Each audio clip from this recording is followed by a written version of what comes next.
এখন আমার হাজব্যান্ড প্রায়ই বলে যে ব্লগ করা ছেড়ে দাও, ওই সময়টা হয় তুমি রেস্ট নাও অথবা অন্য কোনো কাজে লাগাও।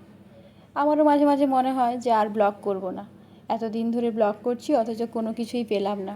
তারপর যখন কিছুদিন ব্লগ করা বন্ধ করে দিই, তখন আপনাদের মধ্যে কিছুজন আছেন আমাকে মেসেঞ্জারে গিয়ে মেসেজ করেন যে আমি কেন এতদিন ব্লগ দিচ্ছি না, কবে আমার নতুন ব্লগ আসবে, আমার ব্লগের জন্য অপেক্ষা করে আছেন।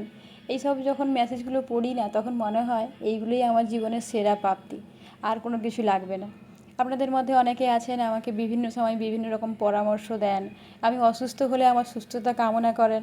আমার তো মনে হয় এগুলো আমার জীবনে অনেক বড় পাওয়া। আপনারা সবাই খুব ভালো থাকুন আর এইভাবে আমাদের ভালোবাসতে থাকুন। এদিকে আজকের দিনটা ছিল জন্মাষ্টমী।